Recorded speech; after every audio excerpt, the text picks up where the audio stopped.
Hello guys, welcome back to another video. তো দেখতে পাচ্ছি আজকে হোম ওয়ার্কআউটের আজকে 8তম দিন।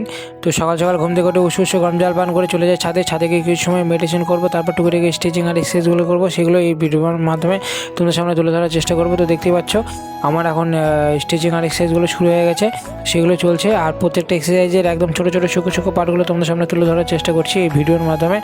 তো আজকে বলেছিলাম 8তম দিন থেকে আমি ডাম্বেল নিয়ে টুকিটাকি এক্সারসাইজগুলো করবো। তো দেখতে পাচ্ছ ছোটো ছোটো দুটো ডাম্বেল নিয়ে আসছি, যেহেতু আজকে ফার্স্ট ডে, এর জন্য একদম সামান্য ওয়েট দিয়ে আজকে শুরু করব। তারপর দিন যেতে থাকবে, ওয়েটটাও বাড়তে থাকবে। তো দেখতে পাচ্ছ আমার ব্যায়ামগুলো চলছে, তার পাশাপাশি ডাম্বেল নিয়ে করবো। আগে নর্মাল এক্সারসাইজগুলো করে নিই তারপর। আর আমি বলেছিলাম যে ফার্স্টের দিনের তুলনায় মানে এক সপ্তাহ পর থেকে শরীর অনেকটা বেশি ফ্রি মনে হবে, সত্যি বাস্তবে তাই।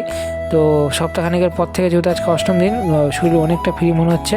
আর আমি কন্টিনিউ করছি, দেখি কন্টিনিউ কতদিন এভাবে ভিডিও তোমাদের সামনে তুলে ধরতে পারি।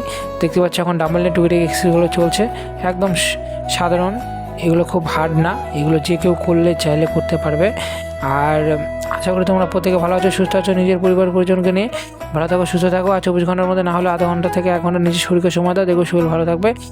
আর দেখতে পাচ্ছ আমি এক্সারসাইজগুলো করছি ছোটো ছোটো, একদম সূক্ষ্ম, একদম প্রত্যেকটা ছোটো ছোটো পার্টগুলো তোমার সামনে তুলে ধরলাম। তো এবার দেখতে পাচ্ছ এখন এক্সারসাইজের শেষে এখন নর্মালি পোজগুলো, তো এটা তো আমি কাল শিখেছি। তো সেভাবে এখনও ঠিকভাবে হয় না, তাও চেষ্টা করছি হবে কয়েকদিনের মধ্যে ঠিকঠাকভাবে। আর দেখতে পাচ্ছ নর্মালি পোজগুলো দিয়ে দিলাম। তো সবার শেষে প্রণাম। আর এই সূর্য মামার দর্শন মিলে গেছে। তো এখন দেখতে পাচ্ছ ভিডিওটা এখানে ইন করবো। আর ভিডিওটা যদি ভালো লেগে থাকে তাহলে অবশ্যই লাইক, কমেন্ট, শেয়ার, সাবস্ক্রাইব করে দাও। দেখা হচ্ছে 9তম দিন। বাই সকলকে, শুভরাত্রি।